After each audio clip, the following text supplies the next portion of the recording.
Hello दोस्तों, कैसे हैं आप सब। चलिए शुरू करते हैं बाकी लाल की सर्व मनोकामना सिद्धि।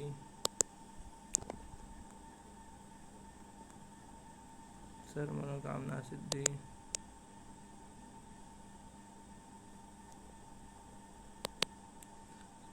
विशालगढ़ में आज बाकीलाल से ज़्यादा हड़कंप सांपों ने मचा रखा था। हाय हमारे बैल हीरा और मोती को सांप ने काट लिया, अब हमारे खेत कौन जोतेगा। हाँ तुम्हारे पिता भी 2 माह पूर्व ही चल बसे, अन्यथा अब काम आते हैं भू। हाय गायवती, मेरे पिताजी तो नहीं रहे किंतु पिता समान ससुर और भाई समान साला तो जीवित है, उन्हें बुला लेते हैं हु ही। हाय जी, तुम्हारा सत्यानाश हो जाए, मेरे पिता और भाई बैल के स्थान पर हल जोतेंगे हु। हर जगह सर्पदंश के मामले सामने आ रहे थे। फावड़ा दास, तुम्हारी पत्नी को सांप ने काट लिया और वो मर गई क्या। हाय मेरी कंजूसवती, अब मेरे बच्चों का क्या होगा। किंतु तुम्हारे बच्चे तो हैं ही नहीं। हाँ कंजूसवती जीवित रहती तो वो होते बू। ग्रामीणों ने भी सांपों से लड़ने के लिए मोर्चा संभाल लिया था। मारो मारो सांपों को, अन्यथा फिर किसी को डस लेंगे। आओ मारो, हैं किसी में दम, हिस फुस, काट लो सबको, इतने सारे सांप। भागो कायरो, रुक जाओ, हिस फुस। मैं कायर नहीं, मैं शायर हूँ, एक शेर सुनाता हूँ, बड़े गौर से सुनिए, आगे नहीं आता किसी और से सुनिए। अबे तेरे शेर की तो मैं अबे गुर, हिस फुस। शेर की दाँत देनी थी, दांत का दाग दे दिया, दगा नहीं था तो मुझे दगा दे दिया। विशालगढ़ में शोर मचे और राज दरबार का सन्नाटा भंग न हो, ऐसा तो हो ही नहीं सकता। महाराज की जय हो, सांपों ने पूरे विशालगढ़ में आतंक मचा रखा है। इतनी संख्या में सांप न जाने कहाँ से और क्यों आ गए हैं। महाराज मैं कुंडलाचार्य, मैंने विशालगढ़ की कुंडली देख लिया। विशालगढ़ के लोगों पर काल सर्प योग दोष का दोष है। पूरे विशालगढ़ पर काल सर्प का दोष कैसे लग गया ऋषिवर, उसका कारण मैं हूँ ही। एक सवेरे से जब मुझे यह पता चला, यदि राजा प्रजा की भलाई का कोई कार्य कर रहा हो और यदि उसी बीच राजा के हाथों नवजात सतपोले मारे जाएं तो पूरे राज के लोगों पर काल सर्प दोष का संकट टूट पड़ता है। मैं फ़ौरन ऐसा प्रबंध करवाया कि मोटे प्रजा की भलाई का कोई कार्य करे। काटा लगा हाय लगा नामक योग में यदि कोई राजा स्वयं खेत में हल चलाए तो फसल तिगुनी होती है ही। अपनी प्रजा के सुख के लिए मैं कुछ भी करने को तैयार हूँ। बच्चों चला हल, मैं इसी खेत के नीचे सपोले का दबा रखा है ही। महाराज ठहरिए, यहाँ सपोले हैं, ये मर जाएंगे।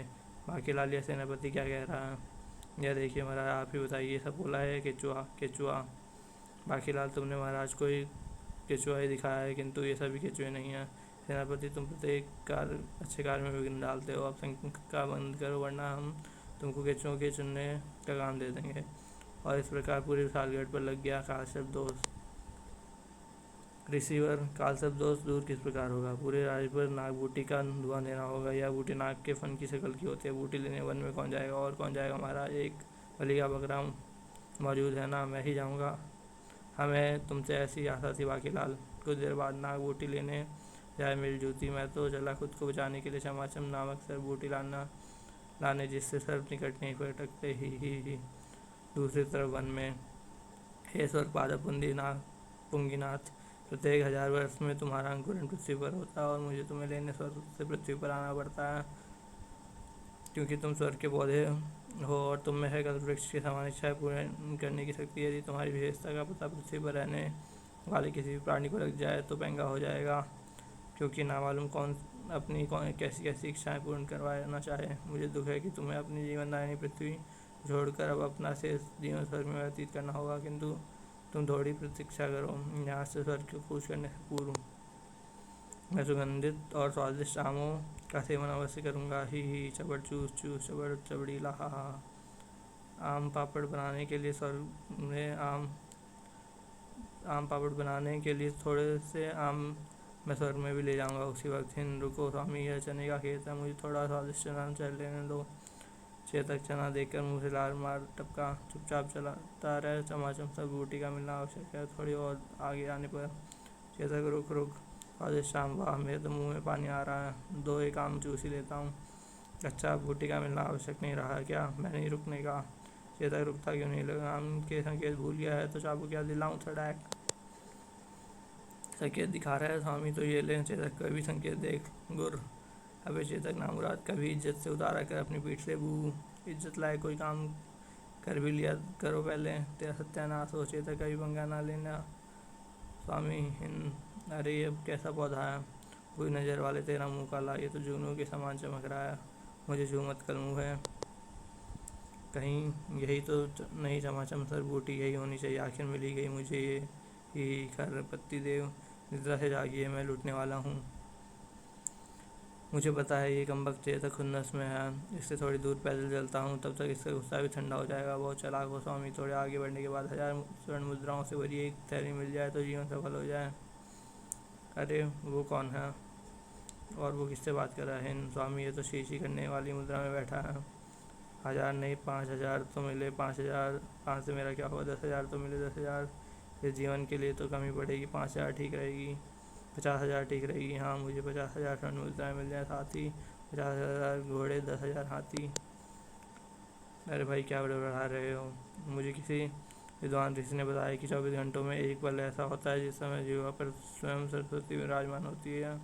उस समय यदि कुछ मुंह से निकल जाए तो कहा हुआ अवश्य पूर्ण हो जाता है। ही मैं चाहता हूँ कि मेरी कोई इच्छा पूर्ण हो जाए, अतः मैं यहाँ तपस्या कर रहा हूँ। मैं अपनी इच्छा बोलता जा रहा हूँ, ना जाने कब मेरी जीवा पर सरस्वती विराजमान हो जाए। ही किंतु तुम ऐसे क्यों बैठे हो? तपस्या की ये मुद्रा ठीक नहीं, पाँव को नीचे ईंटें रख के बैठने का नहीं समझते क्या? ही पहले मैं बिना ईंटें रखे बैठ गया तो बिच्छू ने काट लिया था, पर फिर कान का जूरा चढ़ गया तो मैंने इन जीव जंतुओं से बचने के लिए अपने पाँव के नीचे ईंटें रख ली। लेकिन अब इस तरह बैठे रहने से मामला गंभीर हो गया, निपट ही लेता हूँ। क्या है डरपोक, दम हो तो नीचे उतर। ही अरे वाह, मेरी इच्छा पूर्ण हो गई।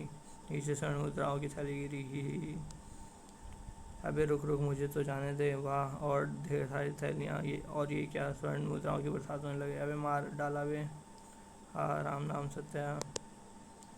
भाग ले चेतक, लेकिन क्यों? उस मूर्ख ने स्वर्ण मुद्राओं के बाद घोड़े और हाथियों की भी इच्छा की थी। मारा गया गरीब हिंद चिया। बाकी लाल थोड़ा और आगे बढ़ा।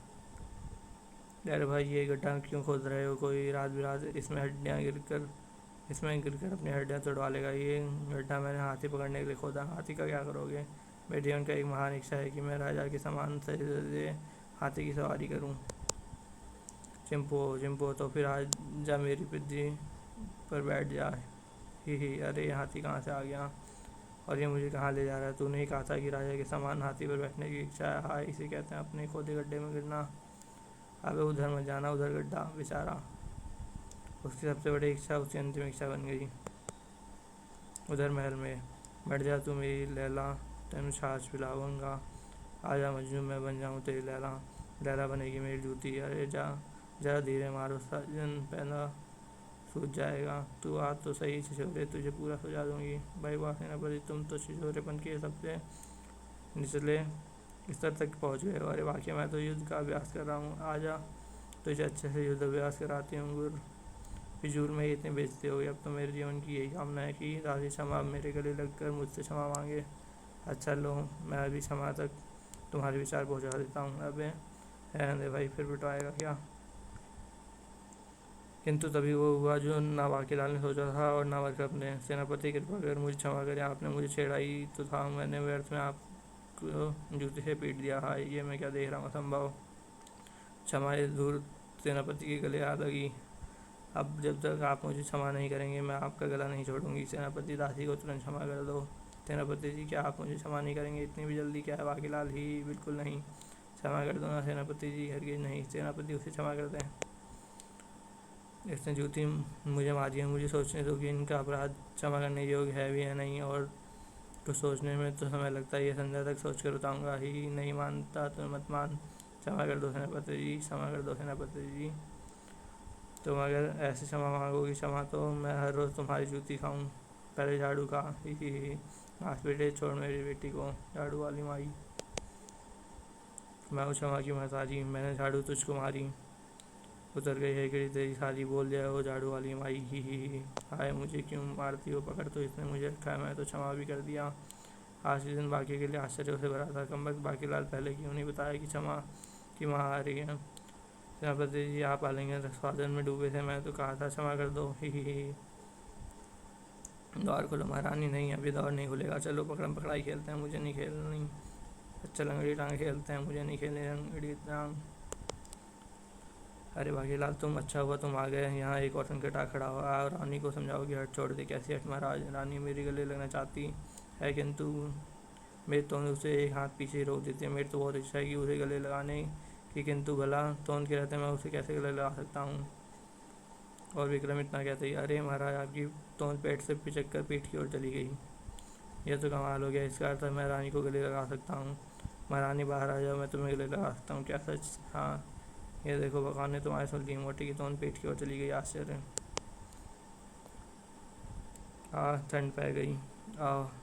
बरसों की तमन्ना पूरी हो गई आज, किंतु तोंद पीछे बहुत भद्दी लगेगी। कि कोई पीछे से गुदगुदी कर देगा तो पता भी नहीं चलेगा। पीठ पीछे सभी मुझे मोटा कहेंगे। रात को सोऊंगा तो भी पलंग से ऊंचा रहूँगा। इससे अच्छा है कि तोंद वापस अपनी जगह पर आया। धड़ाम। तोंद बिना किसी पूर्व सूचना के वापस अपने स्थान पर आ गई। बाकीलाल, महारानी को नीचे उतार दो। जी महाराज। बाकीलाल, तुम विशालगढ़ और मेरे लिए कितने शुभ हो। तुम्हारे आगमन के साथ ही महारानी की वर्षों पुरानी इच्छा पूर्ण हो गई। ये सब क्या हो रहा है बेटा? वाक्य। कुछ देर बाद, मैं जिससे मिल रहा हूँ उसकी इच्छा पूर्ण हो रही है। आखिर ये रहस्य क्या है? चलो पहले चमाचम सर बूटी कोई गमले में लगा लूँ। वो कहीं इस चमत्कारी पौधे के कारण तो ऐसा नहीं हो रहा। जब से यह मुझे मिला है तब से चमत्कार हो रहे हैं। अर्थात यदि मैं कोई इच्छा व्यक्त करूँ तो यह पौधा पूर्ण कर देगा। मैं अपने लिए विशालगढ़ के सिंहासन की कामना करता हूँ। वो तो चाहता है कि शुभ कार्य करने से और स्नान कर लेना चाहिए। बात तो सही है। हिंद स्वामी, पहले नहा धो तो लो। पिछले मास नहाए थे, अब तो इच्छा पूर्ति जैसे शुभ कार्य करने जा रहे हूँ। मैं वैसे भी सफाई के मामले में टालम टोल करता हूँ। चलो कोई बात नहीं, आज इसकी इच्छा पूरी होनी चाहिए। तब यह भी क्या याद रखेगा कि किस दरिया दिली मालिक से पाला पड़ा है, पर ये क्या चित्र अपना रास्ता तोड़ने पर उतारू क्यों हो रहा है। कुछ देर पश्चात, शायद थोड़ा षड्यंत्र घूमने जाता होगा। लो खोल लेता हूँ। आज मैं बड़ा प्रसन्न हूँ। अरे ऐसा खुलते ही है तो ऐसे भाग रहा है जैसे इसके पीछे भूत पड़ गए हो। खैर मुझे क्या, मैं तो चला चमाचम बूटी के सामने अपनी इच्छा व्यक्त करने। परंतु ये क्या, चमाचम सर बूटी तो हवा में ऐसे उड़ रही है। ऐसा कैसे हो रहा है? ऐसा मेरी वजह से हो रहा है। बस मैं हूँ पादपति देवी। मैं उस देवी पादप का नाम है पुंगीनाथ, जिसके दिव्यगणों के स्पर्श के पश्चात प्राणी की कोई भी इच्छा तुरंत पूर्ण हो जाती है, जिसे तुम चमाचम बूटी के भ्रम में उठा लाए थे। सत्यानाश।